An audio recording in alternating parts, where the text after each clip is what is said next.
Hi guys, today we're going to get in depth and super nerdy talking all things about the production of bourbon and in particular Buffalo Trace. Stay tuned to Let's Talk Drinks.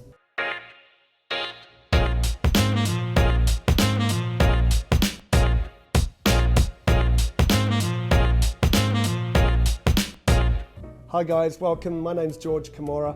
So today we're going to talk a little bit about bourbon. I'm going to get a little bit more in depth than what I normally do during a review. It's going to be all about Buffalo Trace bourbon. This is the recipe that's been used since the repeal of Prohibition in 1933. We're talking about mash bill number 1, which is a low rye. It is about 10% rye, 5% malt, and 85% corn. It's also the mash bill that's used for the E.H. Taylor bourbons, the Stag bourbon, and also the Eagle Rare. So what happens first? Well, the grains get delivered to the Buffalo Trace distillery. The corn comes from Kentucky, Indiana, and Ohio. The rye comes from the Dakotas, and the malted barley comes from Minnesota. As soon as it arrives, the master distiller does a sniff check for mold and also uses a black light to make sure that there's no mold in any of these grains. If it passes the test, the truck's unloaded. Then they do a further test where they'll check the moisture content in a lab. It's got to be less than 13% moisture. They then check the grains and make sure that there's no broken kernels. Any broken kernels must be below 3%. The grains then go through a hammer mill and they're crushed into small particles. This exposes the starch inside and it makes it easier for the grains to cook. It's smashed then strained to the size of cornmeal, which is what we normally make cornbread from. So there you have mixed grains, or what the distillers call mash bill, ready to make some beer. Beer? Hang on a minute. You're wondering, why am I talking about beer? We're doing a review on bourbon, aren't we? It's because we can't make bourbon or any other whiskey without first making beer. So to make the brewer's beer, we have to go through the mashing process. We put the crushed grains into large steamed pressure cookers. We add some limestone water, which is available in the area.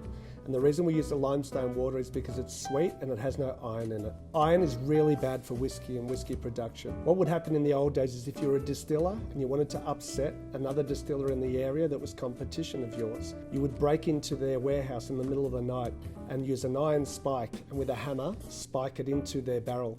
What happens is when the iron goes into the whiskies, it actually turns it black and then you're not able to sell it anymore.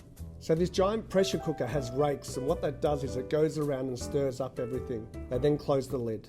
Live steam is injected into the pressure cooker and it rises the temperature to about 110 degrees Celsius. It's held at this pressure for about 30 minutes so that the starch breaks down into a soluble starch. Once in liquid form, the starch is then cooled down to about 65 degrees Celsius. The germinated barley malt slurry is then added at room temperature, and this starts converting the liquid starch into a liquid sugar. It's then cooled down to 18 degrees Celsius and pumped into the fermentation tank. For the fermentation process, Buffalo Trace uses massive stainless steel tanks that can hold 360,000 litres. They use stainless steel because it's easier to sterilise and keep it clean because it's done daily. They then add a wash of sour mash from a previous fermentation and add their own strain of yeast.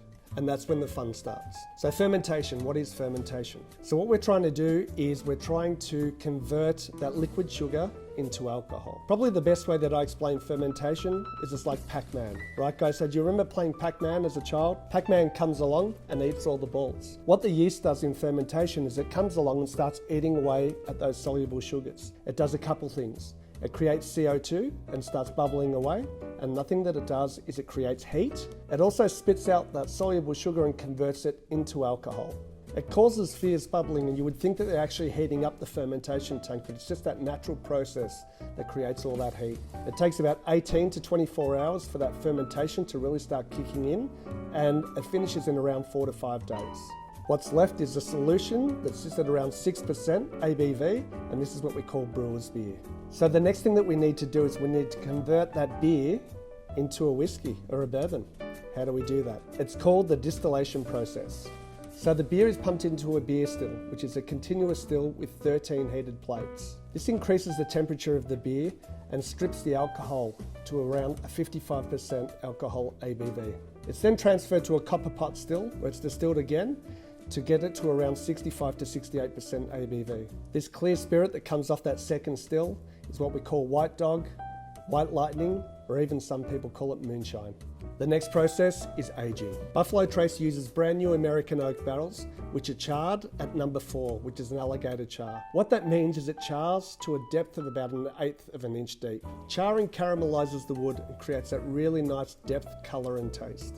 So the first thing that happens when we put that unaged bourbon into the barrel is 6% gets absorbed into the wood, and then for every year that the bourbon is aging in that barrel, what happens is we have the expansion and contraction. So when it's warm temperature, that bourbon goes into the wood. When it cools down, it comes back out. That expansion and contraction removes all the color and flavor from the wood. Another thing that happens when the bourbon is aging is the expansion and contraction and the breathing of the barrel allows about 3% per year of that whiskey to leave the barrel, go up to the heavens and let the angels drink. And that's why we call it the angel share. Buffalo Trace ages for around 8 years, so by the time they go to open that barrel and bottle it, they've lost 36%. The warehouses are ventilated windows which are kept open all year except for the real severe cold months. When the temperature inside a barrel gets below 5 degrees Celsius, what happens is the aging stops and the bourbon becomes dormant. So Buffalo Trace uses steam heating to heat up their warehouses to about 10 to 12 degrees Celsius so that they can age all year round. When you age bourbon in a heated warehouse for 8 years, it has the taste equivalent of about a 10-year-old. Once the master distiller is happy with the taste of all these bourbons, they are blended together. Normally they're blended between about 125 different barrels, and only the barrels that are in the middle of the warehouse are used for Buffalo Trace. So before I get to try this bourbon, guys, please hit like, subscribe, comment, let us know, have you tried Buffalo Trace? Do you like it? Have you learnt a little bit from this video? I'd love to hear from you all. So it's best I stop talking and give it a try.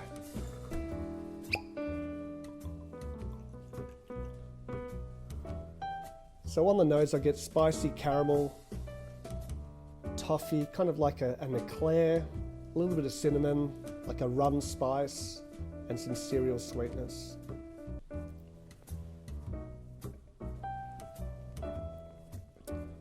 Yum. On the palate, toffee, brown sugar, toasty wood. I even get a little bit of like a rum spice. The finish is nice and oily, a little bit of cinnamon there, nice, warm, gentle spice towards the end. This is the bourbon that got me to drink bourbon. This is one that we use as a house pour at all of my venues down here in Geelong at the 18th Amendment and Manhattan Bar. I've converted so many people that are Scotch whisky drinkers to start drinking bourbon because of Buffalo Trace bourbon. So in Australia, we're looking at around that $55 mark. It's pretty inexpensive for such a well-made bourbon. I definitely suggest that you go out and buy some. Guys, cheers. Please, once again, subscribe, and we'll see you again soon.